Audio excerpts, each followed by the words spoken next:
रेडियो वर्रोंगेलाती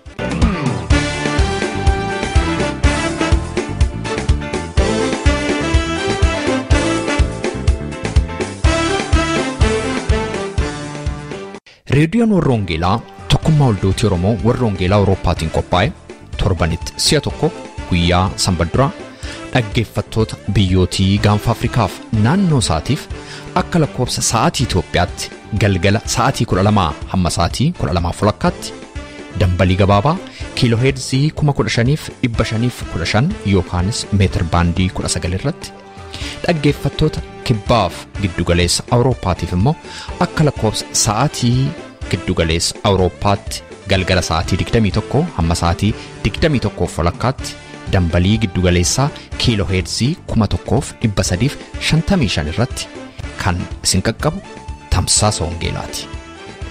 Kun reediyoo warroongeelaati.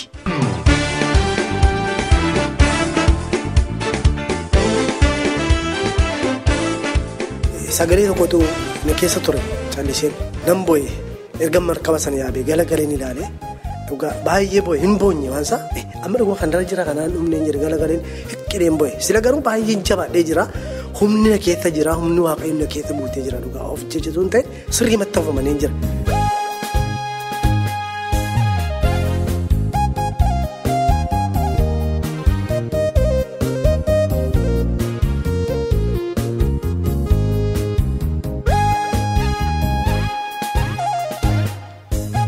harka fuunee attam jirtu jaallatamtootaaf kabajamtoota dhaggeeffattoota keenya reediyoon warroongeelaa guyyaa sanbadduraa har'aa caamsaa 21f kan hin ta'a jettee sagantaa ishee qabattee dhiyaatteetti.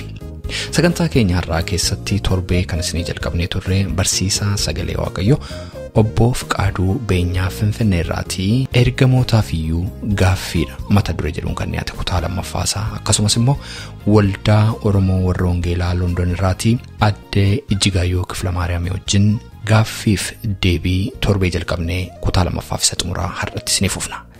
Dhuga ba'iinsaafis yeroo qabnaa faarfannaa garaagaraas isiniif illeerra hanga xumura sagantaa keenyaatti akka obsaan waliin turtan kan isin affeeru qopheessaa raadiyoo warroongeelaa Roobsa Makkooti. Egaa dhaggeeffattoota keenya faarfannaa ittaanu kanaan gara sagantaa keenyaa sattaanutti isin ceesisa. Faarfannaan kun haaraadhaa kan faarfatu faarfataa Galatasaa Sambatoo jedhama. Faarfaticha kunuuti.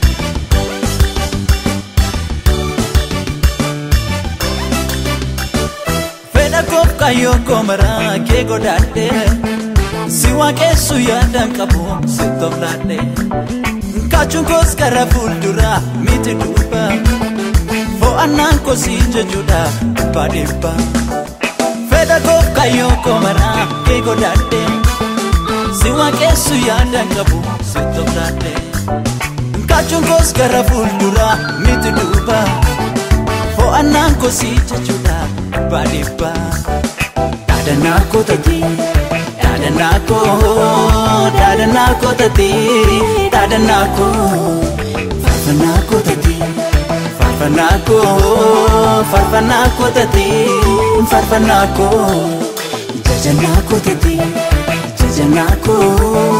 jajanako tati jajanako wamanako tati wamanako tati wamanako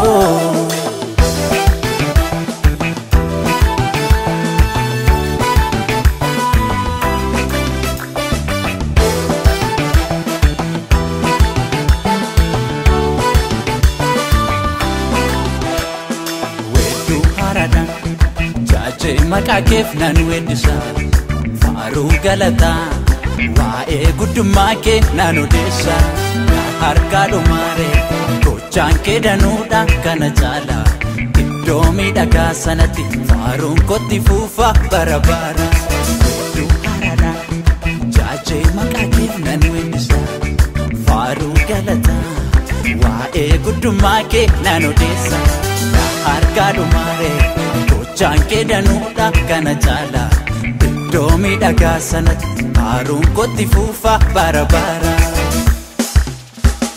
nayada olma ke goftako gadkute milaate gatama senako na yada olma ke goftako gadkute milaate gatama senako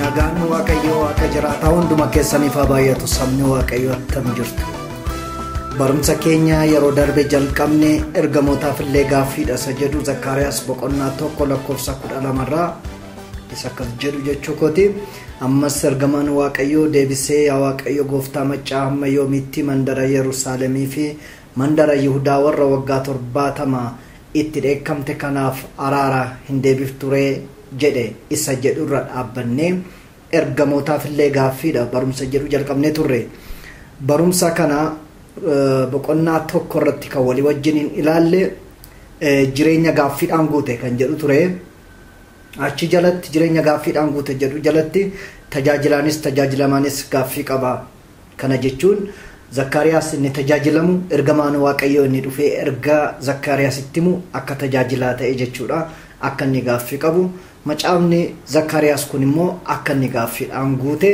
waaqayyo gaaffii 10 akka gaafatu ergamaan waaqayyo gaaffii 8 akka gaafatu Zakkaariyaas gaaffii 7 akka gaafatu sabichi immoo gaaffii 2 akka gaafatu macaafni kun macaafa gaaffiidhaan guute akka ta'e walii wajjin laalle achi keessatti walii wajjin laalle qabxiin tokkoffaa jalatti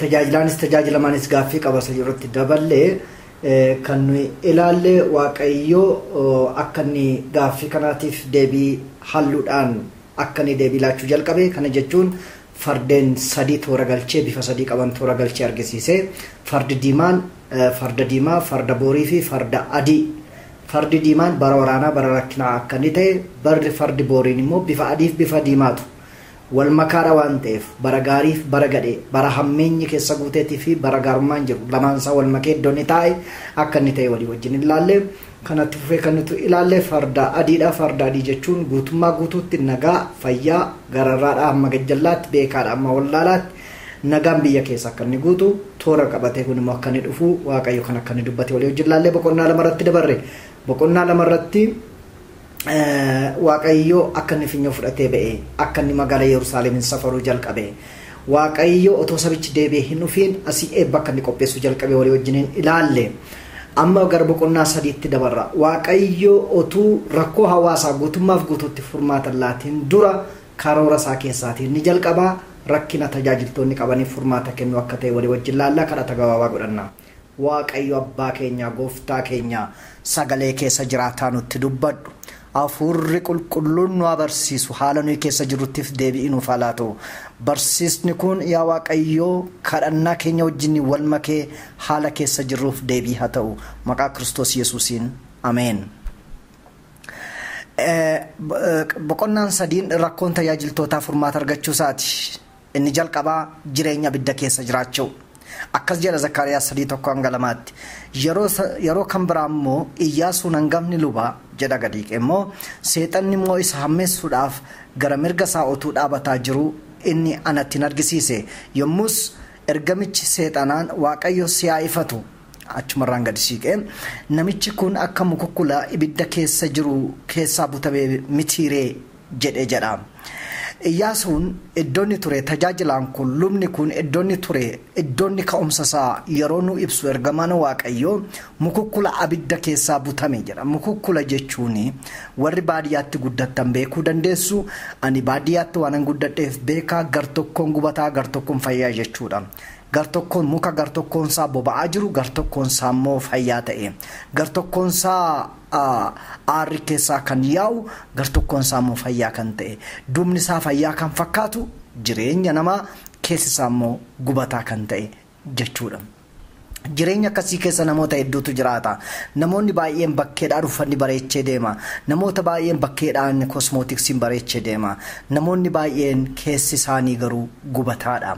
Gar tokkoon gubataa, gar tokkoon fayyaa. Namicha kana otoonni achi keessatti gubatee numiin qaqqabe waaqayyo otoonni gubatee numiin qaqqabe abidda keessaatii butee baase abidda keessaa ba'uun yaa firoottan koo gargaarsa waaqayyooti kanaaf uummata otoon deemin dura tajaajilaa kana yookiin nama fuuldura dhaabatee tajaajilu kana bilisa godhachuun hojii waaqayyoo ture ergasii immoo erga namichi kun abidda keessaa ba'ee booda immoo maaltu ta'e jennee toora gashine yoo dubbii kana ilaalle seexanni immoo isa hammeessuudhaaf gara mirga isaa dhaabataa otuu jiru anatti argisiise jedha dura jireenya abidda keessa turedha akka mukukkula gubataa tureeti gaafa waaqayyo abidda keessaa butee baasu immoo seexanni dhufee cina isaa dhaabbate kun immoo boqonnaa lammaffaadha jireenya isaa keessatti kan isa mudate jechuudha abidda keessatti nama daaraa ta'ee gubataa ture nama boba'aa ture gaafa waaqayyo achi keessaa butee baasu immoo seexanni dhufee bira dhaabbate bira dhaabachuu duwwaa otoo hin ta'in wayyaa xuraa itti uwwisee ture wayyaa xuraa kana jechuun maal jechuudha maqaan hin qabne irra kaa'ee ture jechuudha maqaan hin qabne irra kaa'ee kan hin qabne irratti odeessisiise jechuudha yeroo tokko akkasi namoonni maqaan hin qabne nu laatu uffata nu hin qabne nu xuwisuu barbaadu maqaan tasatti waan hin beekne maqaan nuuf laachuu barbaadu akkuma seexana kanaa jechuudha warra akkasii kana gaa humna hin qabu namni ofirraa buusuudhaaf maqaa akkasii ofirraa kaasuudhaaf namni humna hin qabu yoo waaqayyo nama gargaare qofaadha kan namni kan ofirraatti buusuu danda'u ergamaan waaqayyo dhufee seexanana inni Yerusaalemiin filate waaqayyo siyaa ifatu jedheeni yeroo sanatti battala sanatti seexanni shaa jedhee utaalee Iyyaasuu isee sokke sadaffaarratti ergamaan waaqayyo dhufee birasaa dhaabbate jedha ingiliffisaa afaan amaariffaasaa sirriitti kaa'eera ormiiffisaa badaa sirriitti hin keenye lakkoofsa 5 irraa boqonnaa 3 lakkoofsa 5 irraa ingiliffisaa akkas jedha the angel of the Lord stood by ergamaan waaqayyo dhufee bira dhaabbate jedha የእግዚአብሔር መልአክ ባጠገቡ ቆሞ ነበር jedha afaan amaariffaasaa immoo iddoo sila seexanni dhaabataa ture ergamaa waaqayyootu dhufee dhaabbate iddoo seexanni sila dhaabbatee qoccolaa ture amma ergamaa waaqayyootu dhufee dhaabbatee jabaadhu jechaan jira firoottan koo attam namatti tola kun sadarkaa sadaffaadha dura seexana ture dura abidda ture amma garuu barri abiddaa darbeera barri seexanaa darbeera amma bara ergamaa waaqayyo dhufee nama bira dhaabbatee jechuudha karaa gabraa immoo barri farda diimaa darbeera barri farda boorii darbeera bara farda adiitu dhufee jechuudha step inni keessa darbe kana yaadachuun keenya gaariidha kanaaf waaqayyo iddoo aarsaa warra dhaabatanii tajaajilan erga sirreessee booda erga karaa irra buufatee booda ka itti fufee immoo kaayyoon inni qabu hojiin hojjetu maalidha yoo jenne gara boqonnaa 4tti darbuun dirqama ta'a boqonnaa 4 irratti immoo waaqayyo rakkoo geggeessaa leadership irra nama jiru nama leaderii ta'e nama geggeessaa ta'e furmaata kenna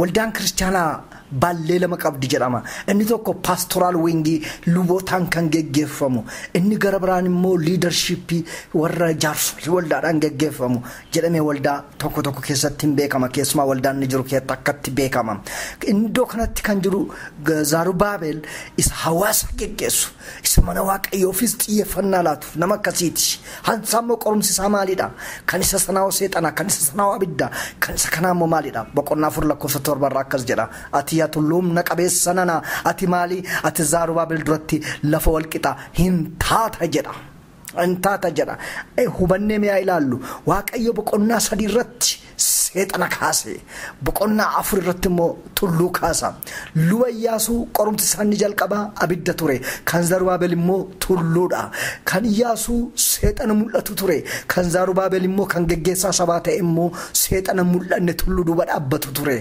kan Iyyaasuu seexanni cina isaa dhaabbatu ture kan Zarubaabel immoo fuuldura isaa dhaabbatu ture maaliif akka ta'e beektu maaliif qormaan isaa tulluu ta'e fuuldura isaa dhaabbate kan Zarubaabel geggeessaa jechuun immoo leadership jechuun immoo is all about vision waa'ee mul'ataati gama laalanii deemuudha fagoo laalanii deemuudha karaa laalanii deemuudha mul'ata qabaachuudha kanaaf akka inni fagoo laalee hin deemne saba kana fuudhee hin deemne seexanni tulluu ta'e fuuldura dhaabbate tulluu fuuldura isaa ta'e kan nama gammachiisu garuu inni seexanana yaa waaqayyo siyaa ifatu jedhe ergaa waaqarraa dhufe tulluu kanatti sagalee dubbatutu dhufe lafa walqixa taata Zarubaabel fuulduratti jedhe hin buqqaata jedhe miti waaqayyo lafa walqixa taata jedhe kana jechuun maal jechuudha lafuma jirtutti gadi qabamteeti namni koo namni saba koo geggeessu kun saba koo wajjiniin sirrajjatee darba jechuudha.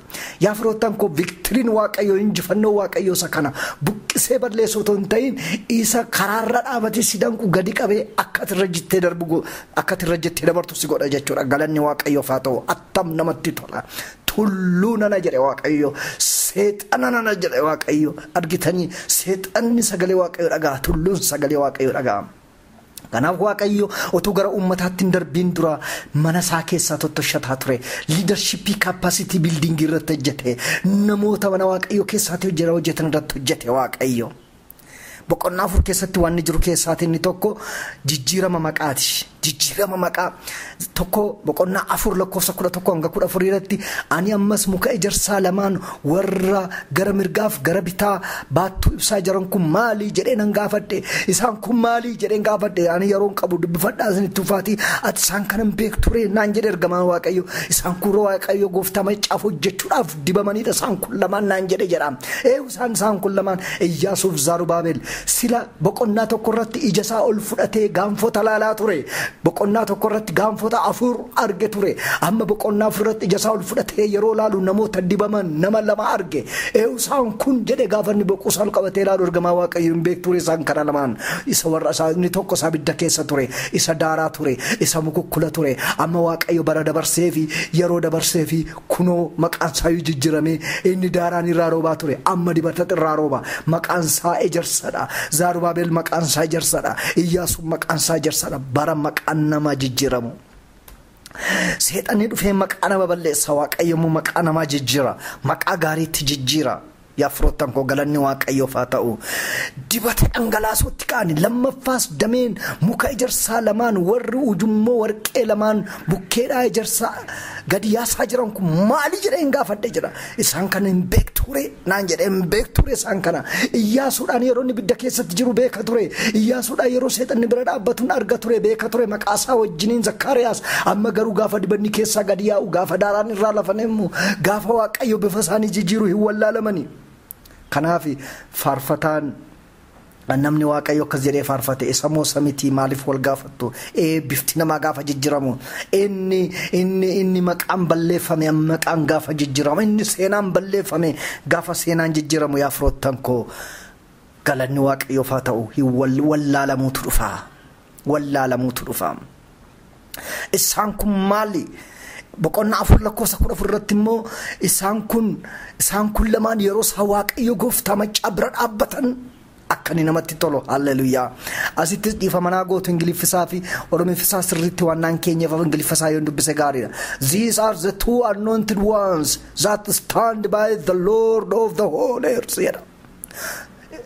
Warra waaqayyo gooftaa macaa cina dhaabbatan isaan kun lamaan jedhama.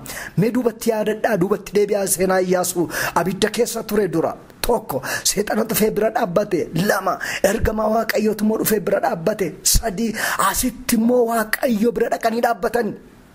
Zaarubaabel wajjiniin abeet akkani namatti tolu bara jijjiiramaa bara promotionii bara waaqayyo promootii nama godhu bara waaqayyo seenaa namaa geeddaru bara dibanni nama keessaatti gad yaa'u otuu hawaasatti darbiin waaqayyo tajaajiltoota kanarratti jechuu barbaade.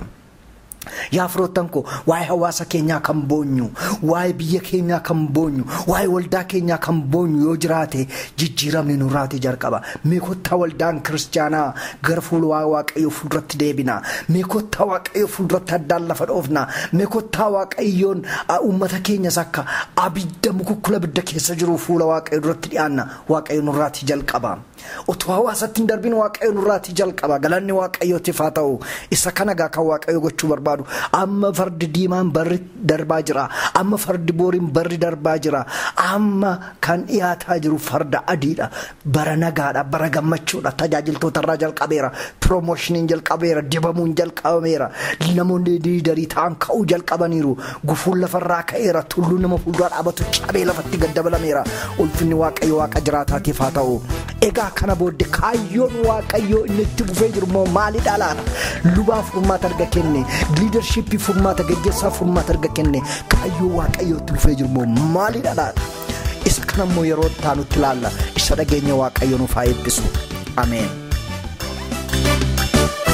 Fedha koof kayyoo koo maraa kee godhaadhe si waaqessu yaadan qabu si toflaadhe kaachuun koos gara fuulduraa miti duuba fo'annaan koo si jechuudha dhibbaa dhibbaa fedha koof kayyoo koo maraa kee godhaadhe si waaqessu yaadan qabu si toflaadhe kaachuun koos gara fuulduraa miti duuba fo'annaan koo si jechuudha dhibbaa dhibbaa Dadanako tati, dadanako tati, dadanako farfanako tati, farfanako tati, farfanako jajanako tati, jajanako tati, jajanako wamanako tati. Wamanako tati, wamanako. Kun reediyoo warra Wangeelaati sagantaan keenya itti fufama. Meetir baandii 19 yookaan immoo kiiloo heerzii 15,515 irratti guyyaa sanbadduraa galgala sa'aatii 12 amma sa'aatii 12:00 kan isinii darbu tamsaasa kana YouTube irratti, SoundCloud irratti, karaa Facebook akkasumas immoo karaa websaayitii keenyaa hordofuu dandeessu. Websaayitiin keenya maqaan isaa www.uoece.org jedhama. Garaan isinii deebi'a. www.uoece.org jedhama. Dhaggeeffattootni keenya biyya Ameerikaa immoo itti dabalaan lakkoofsa bilbilaa 518-247 irratti tola bilbiluudhaan akkasuma dhaggeeffachuu akka dandeessan isin yaadachiisa. Facebook irra jirra, laayikii nu tolcha, YouTube fi SoundCloud irras jirra, subscribe gochuudhaan karaa isinitti tolu hordofuu dandeessu. Jaalatamtootaaf kabajamtoota dhaggeeffattoota keenya ittaansuudhaan immoo gaaffiif deebii adde Ijjigaayyoo Kiflee Maariyaam Waldaa Oromoo warra Wangeelaa Londoon duraati torbee eegallee turree tufna.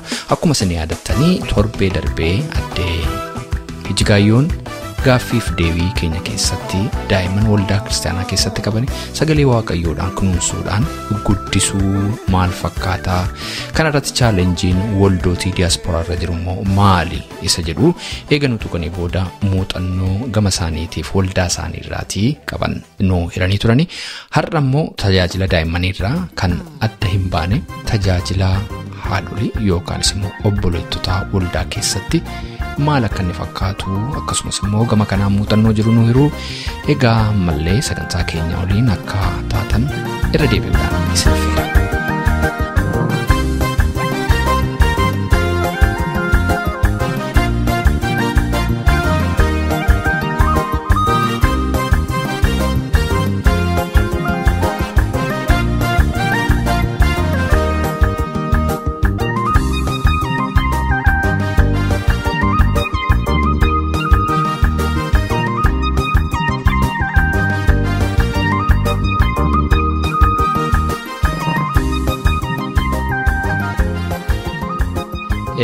Yeroo tajaajila daa'immanii kaasnu tajaajilli haadholii yookaanis kan obboleettotaa duukaa ka'a.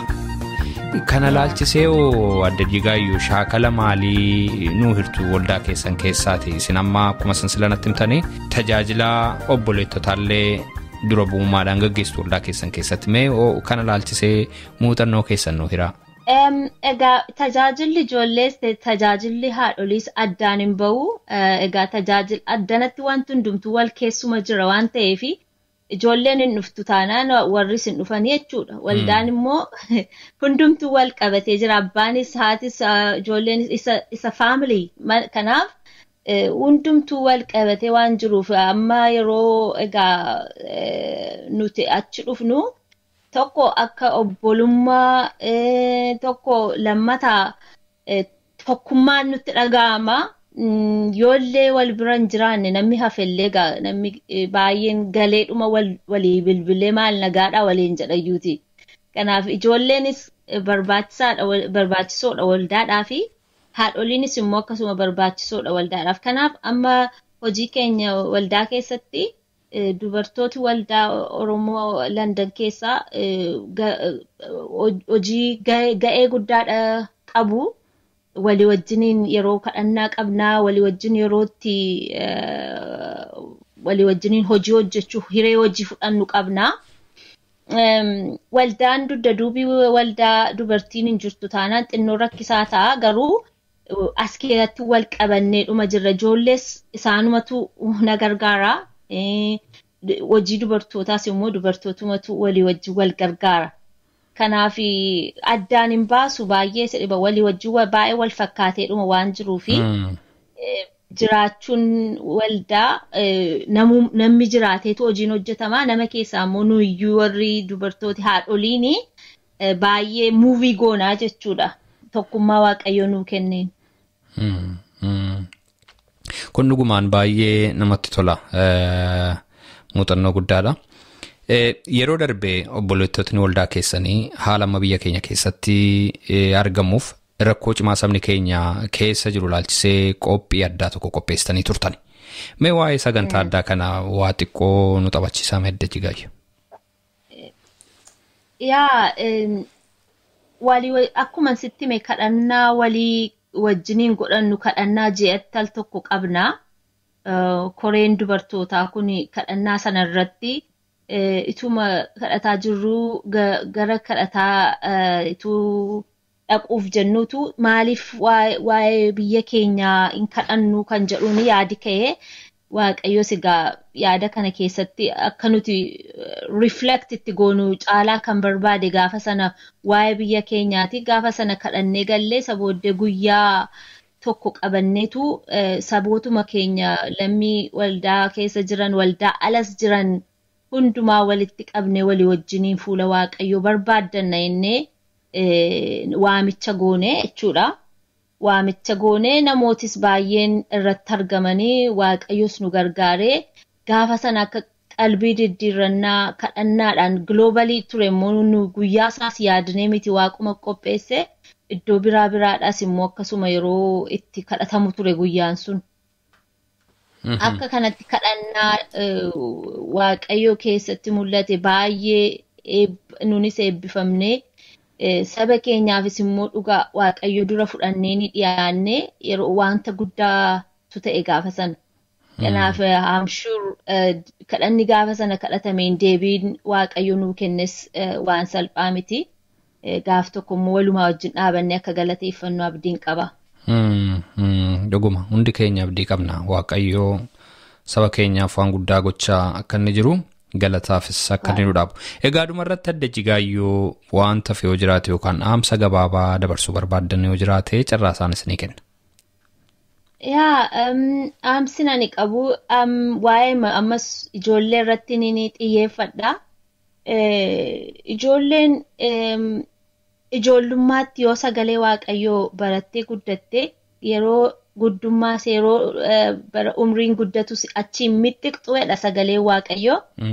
Kanaaf ani akka haadhaattis waa'ee ijoolleen baay'ee fokasitti godha waan ta'eef maatiin biyya adda addaa keessa jiranii jirtan maatiin keenya Oromoon ta'u ijoollee guddifachuudhaaf ijoollee barsiifachuudhaaf wanti jalqaba ta'u Waaqayyoon irratti kadhachuudha waa'ee ijoolleedhuma maaliif ijoolleen kennaa Waaqayyooti kennaa kana immoo sirriitti hin qabannu taanaan Waaqayyoo gaaf tokko accountabilidha itti nu gaafata.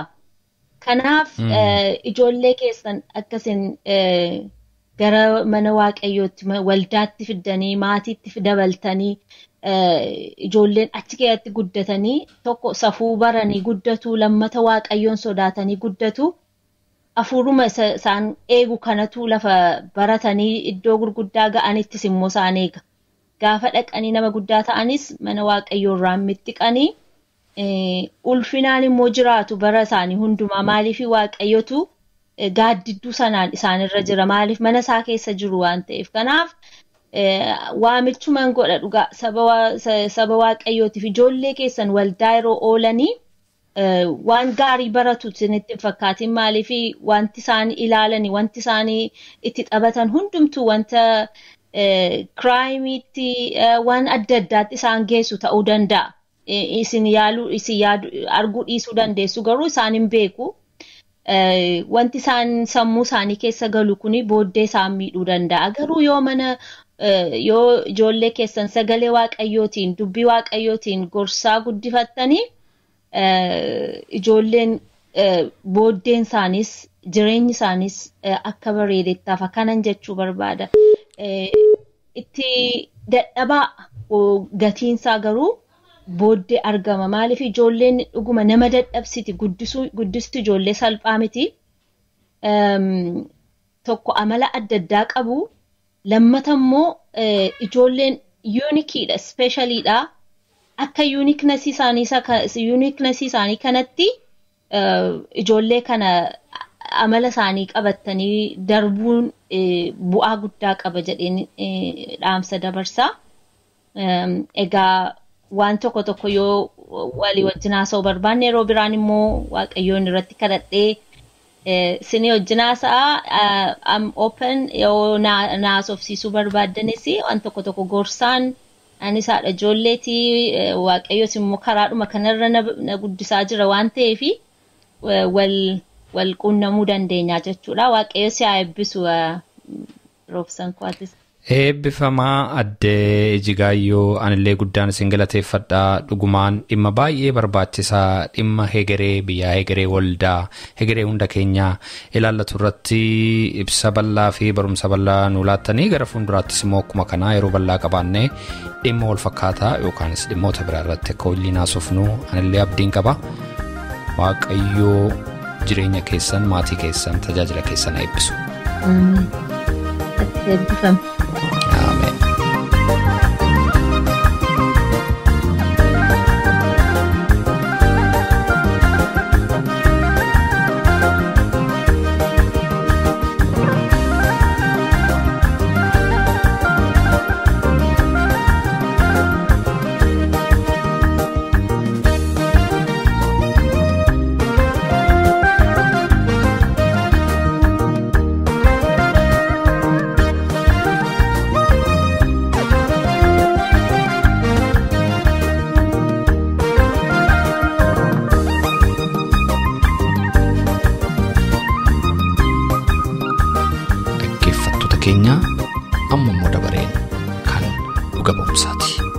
Yaadattu yoo ta'e torban lama fuulduraa sagantaa dhugaa ba'iinsaa obboloota keenyaa Warqinaatiif Fiqaaduu rakkina guddaa isaan biyya Sudaan hongee Saharaa attaan Sudaanis Liibiyaa keessatti dabarsan waliin ilaallee turre. Gargaarsi Waaqayyoo attamittiin akka isaan geggeesse isaan ceesisaa ture. Rakkina gurguddaa bira isaan dabarsaa ture. Dhugaa ba'iinsa isaanii keessatti dhageenye turre. Obbolootni keenya kun har'a immoo dhugaa ba'iinsa isaaniitti fufuudhaan Liibiyaa keessaati markaba laastikii irraa hojjetameen galaana Mediterranean keessaan attamitti gara Awurooppaatti ce'uuf akka abbalan nutti himu. Dhugaa ba'iinsa isaanii kanarraati waan baay'ee barannaa hundumaaf iyyuu gara dhugaa ba'iinsa isaanii kanatti haceenu.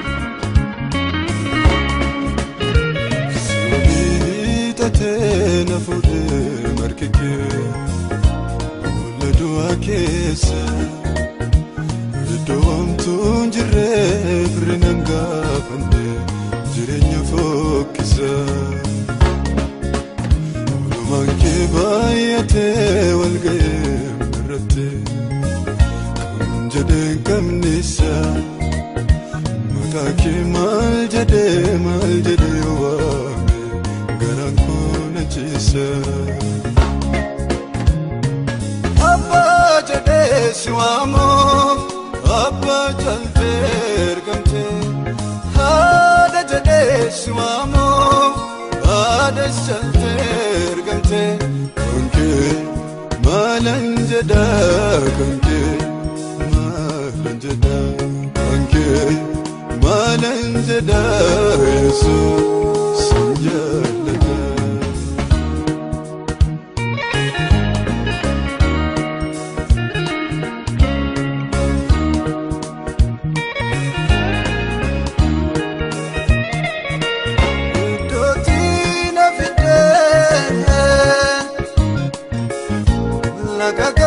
Magama, ika kesa fute.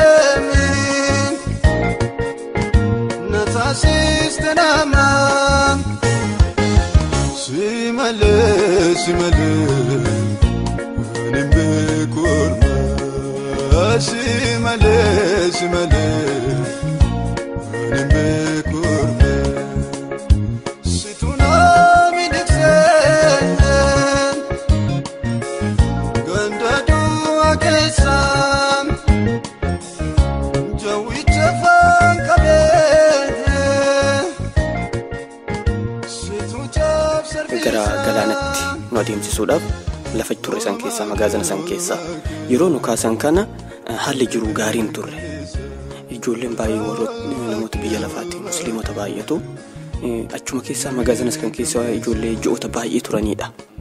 Nuti waaqayyo nu gargaaree torbee lama teenye maleessa yeroo namoota kaasan hiriiran waan ta'eef ijoolleen ni jeeqamoo ana isaa mucaan tokko jira mana ijoolleen shamarranii nyaata itti hojjetasenne waaqayyoon kadhachuutti jalqabne isa xumuraati mana san keessa bahaa jirra gara galaanatti deemaa jirra. Waaqayyoon garuu baay'ee kadhattu haala kana keessatti. Yaa waaqayyoon kun dinqiidha maaliif ayyaana waaqayyootu nuuf baay'ate kunis eessaa dhufe yoo jette jechuudha keezin isaadha.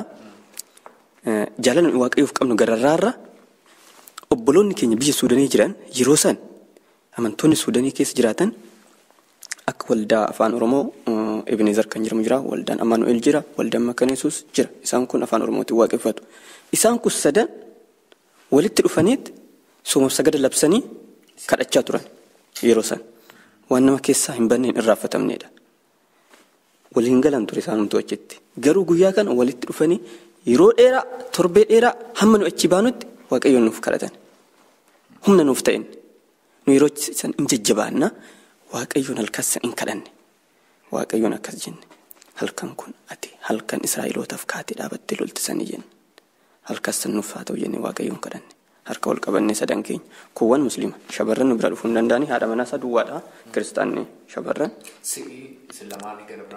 tokko mucaa abdii isaa jedhamu tokko jira abdiin nama umriin isaanii xinnoo deemedha isatu nu wajjin ture wajjin kadhanne karaa keenya irra buune deemne amma miilan deemta xinnoo ishee gara bishaanichaa yeroo deemtu markabitti laastikiidha waan ta'eef laastikiitu walitti hojjetama hin qiqinda'a yeroo kana simpilii sharaa mitiisi laastikiin hin jiraa miti isa xiqqoo furdaasaa jechuudha waan akka peestaaliiti xinnoo furdaadha. Laastikiin fakkeenyaaf biyya keenya manni sharaan tokko baay'ee bokkaan yommuu roobu hin taane aranguwaadee sana isaa furdaadha isuma qaa'e yoo wanti uru yoo jira amma urraan wanta kalimmoo fa'aa wanti tokko akkas itti keenyaa hin urata kanaaf markaba kana gaafa garuuf kaane sirreessanii hunduma isaa egaa hojjetanii booddee nuyi baay'inni bishaan bukkeetti hojjetanii fixanii nummoo bishaan kana kas gara halkan kana bishaan kun halkan kana awwaara kana keessa akkati gaara tokko jala akka tulluun bishaan nama awwaaruma tokko akka tulluu tebba jalan teessisu erga xumuranii booddee namoonni baay'inni keenya 95 ijoolleen dadhabbii qabanii immoo jiru gara nama 6 ta'uu mucaanii dhalattee mucaa 6 lamaafaa jira kana keessaa gaa nuni warri dhiiraa kun gaafa markaba yaabuuf jennu dursinee markaba kana innee hundumti keenya dhiironni kun baannee inni bishaan keessa keenya baannee baay'ee ulfaataadha bishaan kana keessa baannee mudhiinu ga'ee eega bishaan irra geessinee bishaan irra gaafa inni tasaaf irra keenya buufna kana boodachas keessaa baana maaliif daarira bishaan irra keenya keessa dhinnee mudhiinu ga'ee gaafa inni keessa geessinu hojjaansa baay'ee dheeraadha meetirii 12 hojjaansa meetirii 12. Isaan caammadhaan irra hojjettu maaliif sharaadha waan ta'eef laastikiidha waan ta'eef cituu danda'a caammadhaan irra hojjette caammaan baafattaa isa kana asirraa buqqistaa jalqaba. Orientation siif kennama waan ta'eef achi keessatti maaliif kun diingata itti buunan maal ta'a hin urata taanaan lubbuun namoota isaanii maal ta'a jechuudha gabaabumatti darbaa kanaaf maal godhu isaanii cimsanii of eeggannoo tokko sitti laatu of eeggannoo sana itti fayyadamtaa gabaabumatti walii gallaa kun waanuma jiruudha itti seennee bishaanichatti laastikiitti isa markaba jedhamee beekamu kana baanneetuma kaa bishaan keessa kaseessisnee shumaayyuu alatti lafa irratti hojjetamee awwaara keessatti baannee bishaan irra keenya itti seenna guyyaan kun guyyaa dafnoodha. Yeroo seennu yaabbanne bakka qabanne madaalama mooyyuu akka namni walii asirraan baay'ate asirraan mooyyuu baalaansii isaa akka eeguuf. Garuu achitti erga yaabbanne maal ta'e dubbiin motora akka udide motorichi rakkina qaba osoo yeroo san ka'e deemee karaatti maal ta'a miidhama fiduu danda'a motorri yeroo san ka'u udide namichi baay'een aaree abbaan markabichaadha daqiiqa 30 akkas yaalee markabittiin bishaan irra deemtee dadhabnaan boodarratti naannessanii baasanii irraan nu buusanii takka asii achi lafa onaa keessa nu oofanii mana tokko keessa nu kaa'anii maaliif bari'ee namoonni nutti dhufan warri to'atan galaan to'atan dhufan hin qabamu nus hin qabamne waan ta'eef markabitti immoo hiikanii baatanii akkuma tokkotti numatu baate yommuu ishuma baannee bakka tokko hin geenye mana xinnoo tokko keessa nu seesisan achoollee guyyaa guutuu hamma halkan keessaa sa'a 5 yookaan halkan keessaa sa'a 23 akka biyya kanaa. Amma inni ofuus sanduuqa marfaa? Yaa inni achi ka'ee agarsiisa. Birrii Liibiyaatti ni kafalama 1,200. Meeqa jechuudha birrii Liibiyaa? Kana jechuun birrii Itoophiyaatti dolaara illee salphaadha. Naannoo dolaara gadi bu'eera waan ta'eef dolaara 700 akkas. Birrii Itoophiyaa ta'e immoo birriin Liibiyaa tokkichi birrii Itoophiyaa birrii 15 sharafa jijjiira. Baay'ee ol ka'aadha. Kanaaf gabaabsinee yoo siif deemu barbaanne yeroo keenya wajjin isseennee manitti san keessa guyyaa guutuu ni oolle halkan keessaa sa'aatii 23 akka yeroo kanaa yeroo ta'u ammas halkan lammaffaatti facaasadha kaane.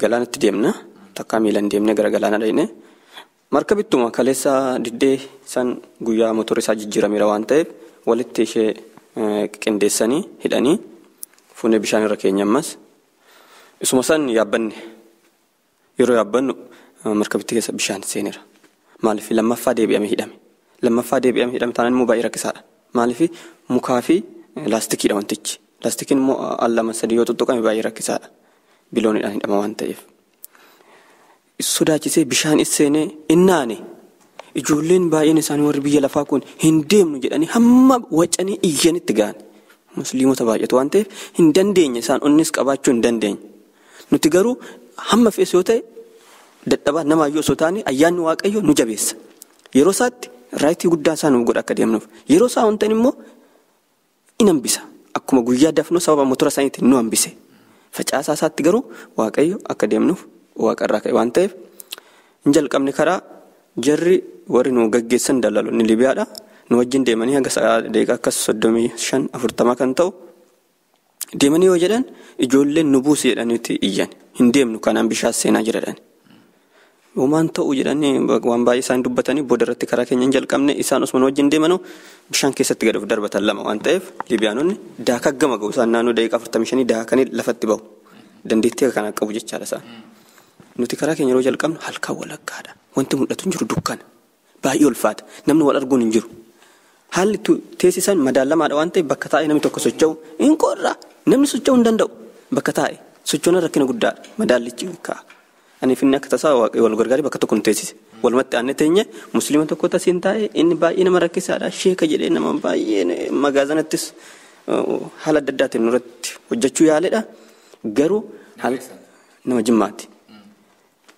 Halkanuma san baay'ee ulfaataadha waan ta'eef wantichi waan an jedhee dubbadhee hin beeka. Takka natti dhaga'ame maaliif bishaan seenaa jira ijoolleen iyyaa jiru wacaa jiru dubartoonni baay'ee tokko garaa cabaadhaan ba'u hundumti isaaniitu watwaataa jiru dhiirris immoo akkasuma waaqayyoo ji'a 9ffaa keessa bara 2014 Sudaanitti namni waaqayyoo tokko dhufe Wallaggarra waamamee konfiraansii irratti affeerame karaa isaa waaqayyoo waan itti dubbate paaster Takkee jedhama maal jedhee afaan koonaaf taatee na tajaajilta si'an naanna'an jedheera waaqayyo ishee kana yaadadha achi keessatti dukkana wal arguun hin jiru yeroon ishee kana yaadadhu dubbiin kun humna naaf taate onnee kootu na ka'e amma maa ta'uu akka hin danne miidhamuun akka hin jirre ka'eetan ijoolleedhaan obboloota koo haa tokko hin taanu hin yaadda'inaan jedheen wal arguun hin jiru dukkana waan ta'eef gabaabumatti galaanarra namni wal arguun hin jiru kun riilidha hin yaadda'inaa homaan taanu wacinaa keessayyuu ijoolleen dhiiraa waan baay'ee isaa dubbattaniitoo garaa ijoollee shabarranii hirraasinaa shabarran akka keenyatti miti kana dubbadheera keessa cabseeyyuu afaan amaariffaatiin maaliif ijoolleen finfinnee tokko jiru afaan amaariffaa duwwaa kan dhagaan natti dhagaamnaan isaantu waca waan ta'eef nuyi sagalee qabna kakuu qabna waa tokko hin taanu bishaan amma argaa jirru kun haalli amma argaa jirru kun in jijjiirama boru ganama nuyi lafa biyyoon jirru jennaan jedhe ka'e dubbadhe yeroo ana Amaariffaan akkas jedhu kiristaanonni dur waaqayyotti ciccimoo tokko jiru durboonni Finfinnee isaan sabuma biyya Arabaa kana keessatti hafuurri isaanii xiqqoo miidhamee cal'isan malee yeroo ani Amaariffaan akkasitti dubbadhu ililchan isaan kun macaafas baatanii deemaa jiru mitiire. Jecha isaa keessatti mormii lamatu nu gidduu ture silumaa sababiin isaa warra musliimaa kana wajjinii waliin mormii nutti baasan malee egaa dhumarratti amma isaan baay'ee abdii kutatanii waan ta'eef kiyyaa baasaniis dubbachuus hin barbaadanii yaadaan nu mormuu nu garuu humna tokkotu nurra jira baay'ee kan itti tole humnuma tokkotu obboleessa tokko hojii wal bukkee qacarraa dhaabannaa sheekiin tokko immoo na bukkee dhaabata inni yeroo baay'ee nu rakkisaa ture egaa. Wallola furii keenyas wallola yaadaanis waliin gallu kiyyaa baasee nutti hin dubbatu baay'ee wal ceephaana nu sodaatammoo achitti immoo nummoo sababiinsaa sababii keessa keenya beennoo fi ija jabaannee haasofna amma jecha tokko haasee bakka dhumneerra jedha nu argama afiichi jeeqama ijoollee kana jeeqa maali yaatiin jedheen tokko karaa tokkoon akka nama foonitti ati dhiiree miti hin jedheen kanaafuu.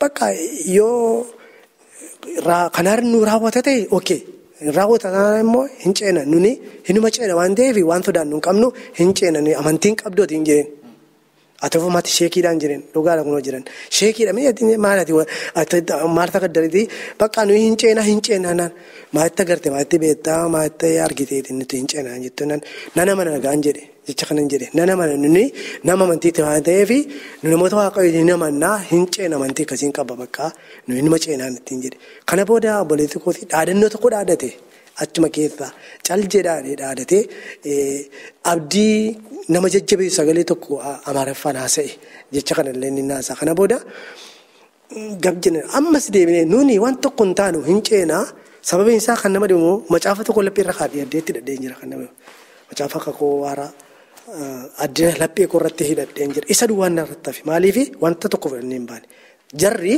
waan hundumaa nu fattashaniiru.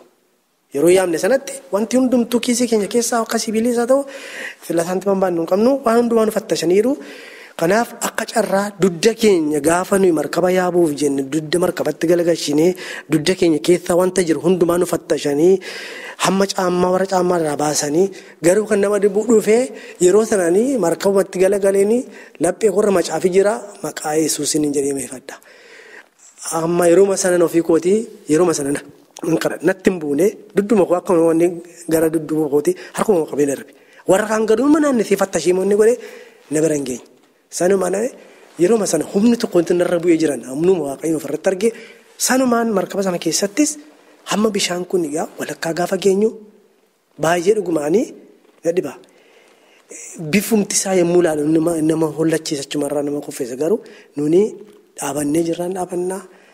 Sanaan halkan sana guutuu deemnee bariisimnee hinuma deemnaa ijoolleen baay'ee bakka dadhabanii yeroo achi keessaa warri gidduu hin jeeqamu amma gaafa gara sa'aatii guyyaa keessaa gara sa'aatii 8 gaafa geenyu bilbila nu keessaa namni bilbila hin dawwala bilbila kana immoo warra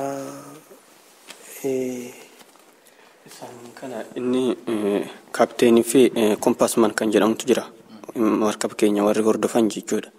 Kompaasmaaniin kallattii to'ata kompaasiidhaan. Warra markabarra jiru. Markabni garamitti akka deemuu qabu digirii meeqatti akka deemuu qabu. Markabicharra markaba sochoosaa jiran. Ijoollee kan akka keenyatti warra dandeettii isaa qabanidha. Muuxannoo isaa qabanidha. Tokko immoo markabittuma sanii konkolaachisa jechuudha gabaabumatti. Isaan lamaan kana keessaa sun kompaasmaaniin kompaasii isaatiin bilbila telegiraama qaba. Telegiraamni kennamee fi isaan intarnaashinaali warra to'atan warra dhaabbata gargaarsa Itaaliirraa warra galaana to'atan kanatti bilbilaa deema. Eessa as jirraa eessa jirtu as geenyarraa jedha. Xiqqoo deema intarnaashinaali galaana kan jedhamu jira galaana walii galaa hundumaafuu kan Itaaliis miti kan Liibiyaas miti kan Tuniisis miti kan walii galaati. Achi yoo geesse duwwaas simatu isaan dhufanii too warri gargaarsaa kun achi hin geenye jabaadhaan hin jedhani akka tasaan ganamaan dursinee gallee. Yeroo xinnoo booddee kallattiin isaa xiqqoo nu jala baduu barbaade kallattiin isaa yeroo nu itti bilbilaan digirii 33 irratti deebi'aa jedhe. Nu garuu digirii 35 qabannee deemaa turre.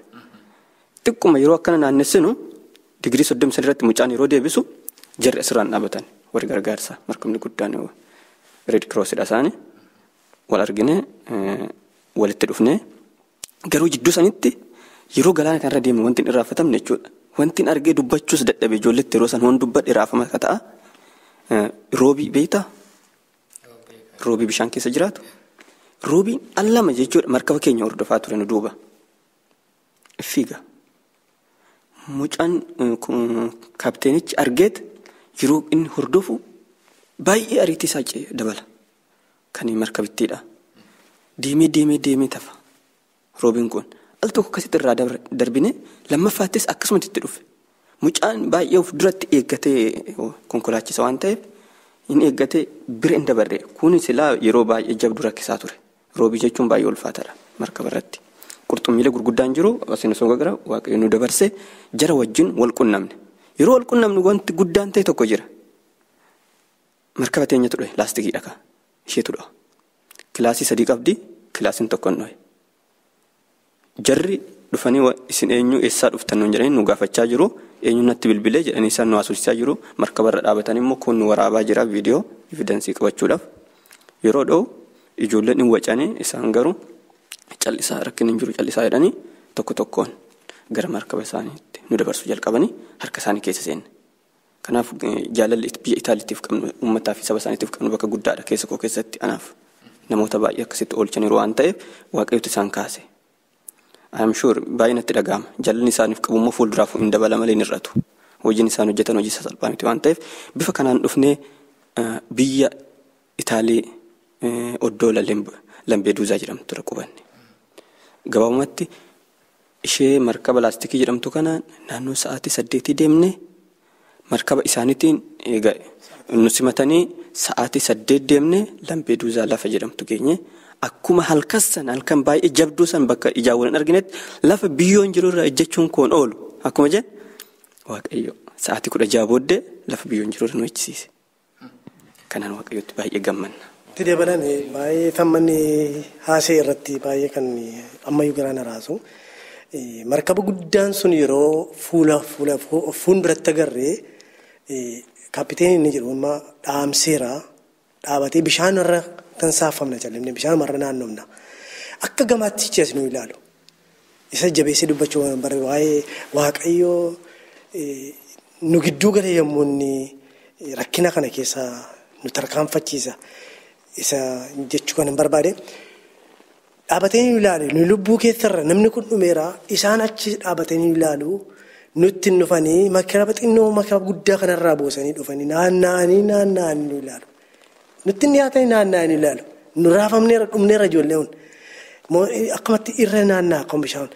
Dhumarratti akkas obsuma keenya obsinii finne kana booda nu bira ga'anii gurbaa markaba oofu kana gaafatan. Gaafa gaafatan eenyu amma inni silkii nu dawwalee ittiin jedhanii Ingiliffaan gaafa gaafatan anaa jedhe. Inni achi as dhaabatanii achi as siqanii maal jedhu silkii sana nuu kenni ittiin jedhan. Amma kana booda silkii kana nuu kenni yeroo ittiin jedhanii ofirra galagalee akka nama waaqaa'ee barbaadee dhabee galagala. Ammas injiru meerree ijoollee gaggaafata akka nama gaggaafatu dhaabadhee akka hin daalla bakka nuu yoofamaa wanni taana. Ammas hin dhaabatanii gaafatan. Akkas galagalee yommuu ilaaluuf jedhuu fi kilaasiin 2 fi lafitiin dudduuba markabichi simu tokkicha fanadda'e. Ammayyuu gaaffii natti ta'a. Wanta qabee yeroo hin beeku maaliif akkas markabii irra keessa yommuu ilaalu markabichi filafitiidhaan amma ol ka'ee jira. Funyaan taatu ol ka'ee jira. Funyaan kun kilaasii qaba. Ilaaluu hin danda'amu amma yeroo baay'ee laastikiin kun amma feesbuukii irratti gadhiifame yeroo laastikiidhaan deemame ilaaluu hin dandeessa. Huruusaa kanatu amma irraa kilaasiin sun hin dho'ee gadi jige. Amma yommuu gadi jige bishaan achiisii lixuu hin danda'a waan sanaan galan ammayyuu nu ilaalle maaliif akka tollee waan sanaa galaan jiru. Ammayyuu kanaaf gaaffiidhama. Huruunsaa achiin keessa galiteera. Yeroo sana ijoolleen uu jedhan. Amma ta'u yeroo iyyan sana Inni kan darbachuu hin danda'a, inni kan utaaluu hin danda'a. Hundumatu waaqayyoomatu hundumachitti hidheema qabe malee keessaa utaaluu hin danda'u, ijoollee wal darbachuu hin danda'u. Inni kan amma tokko na bukkeedhaa sheekichi gaafa yeroo sana akkas godhatan kana istoopidha ulee wanni dheeraa ta'uu qabu iyyanii inni kaan silkii dawwala sheechisa guddaa sanatti dawwala inni kaan immoo achas dhibeetu gamada isa kan keenyaa kana ofitti fidanii lama ta'anii fiigaan fidanii ofitti walitti harkisan. Yommuu walitti harkisan sana kan isaanitti utaaluu barbaadu. Kan isaanitti utaaluu barbaadu ijoolleen dhaabadhaa hundumtuu wal qabee ani sana bukkee kana keessaa hamma xinnoof markaba sanatti gaafa nu utaaluuf jedhu nan qabe. Gaafa qabu keessa gattee yeroo sana maal atiiran ijoolleen sittiyyan qabee amma inni utuu utaalee yaa biratee inni baalaansiin keenya keessa deemneerra. Qabeen itti rarree gadhatteessee maal sammuun qabdu atiin jedhee yeroo sana shamarrantu jira dubartoota keenya keessa jira utaalee nuuf ciiftaan jedhee inni sun ingiliffaan achasitti kana booda warra shamarran duwwaa akka isaan ba'anii fi isaan duwwaa mucaashee ji'a lamaa itti laate. Gurbaan inni egaa yeroo sana silkii gaafatanii Arabiyyaan Ingiliffaan hin iyyee gurbaan baay'ee goba jedhamuudha. Aktiiviidhuma qawultaalee ijoollee gatteessee wacee gatteessee warra shamarran duwwaa akka isaan ba'aniif. Ammayyuu an galle akkaataan bishaan galuu didee waan isaan mana galee keessaan. Hamma kana bishaan marri jira garuu dho'eera keessaan garasiin.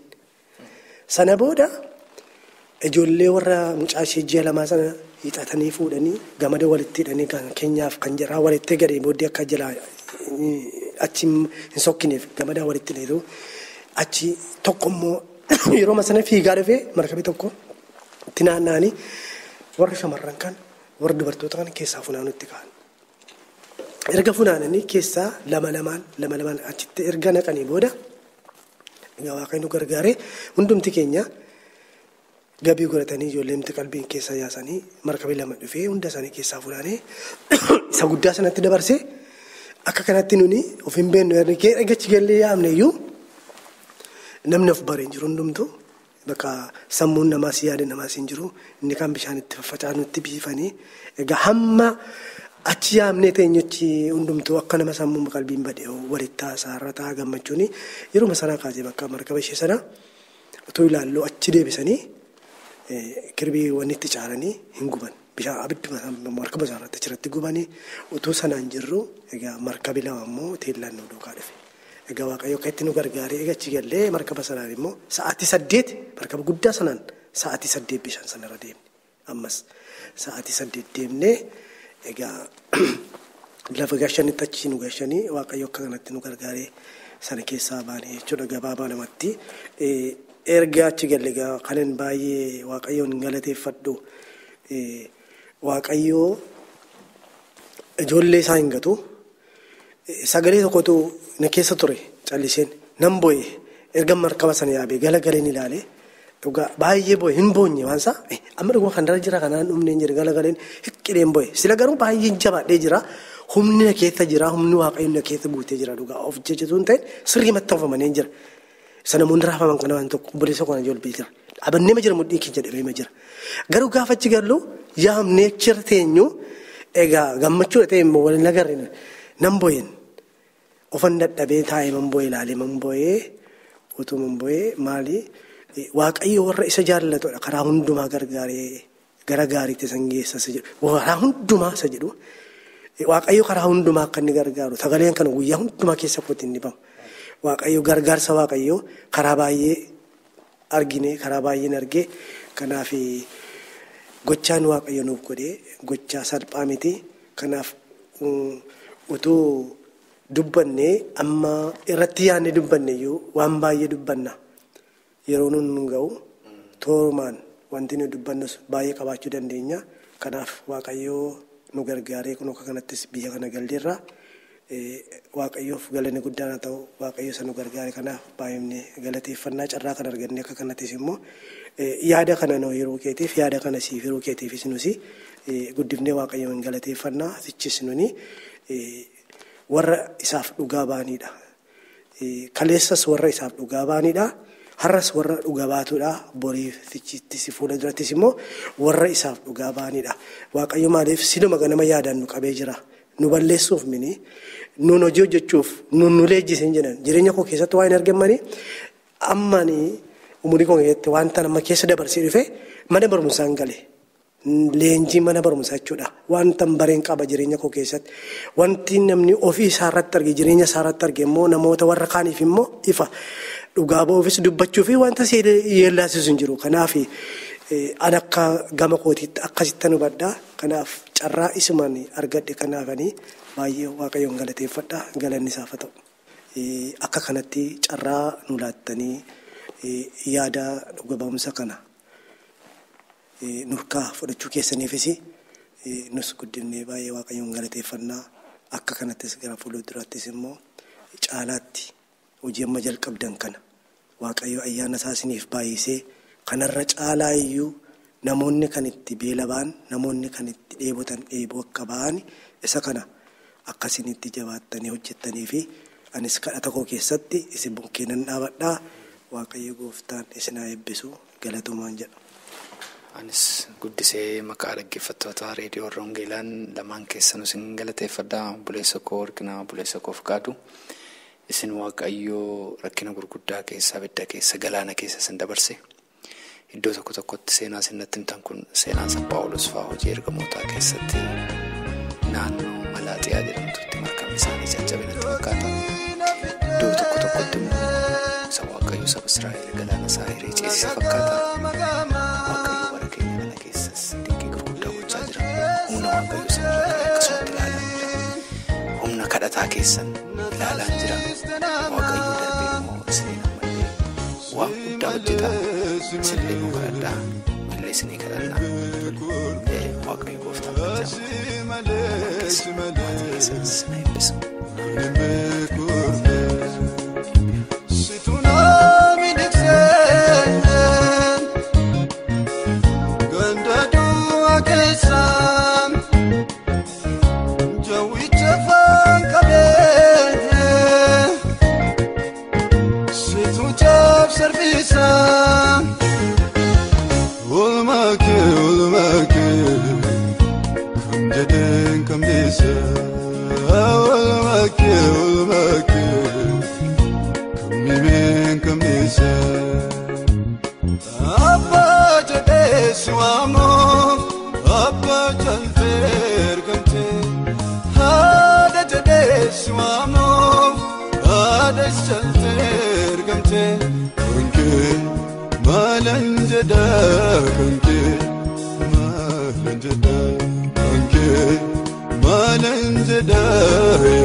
Jerusalem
ganama abdi ko saduma sirratani bikile wifadum simale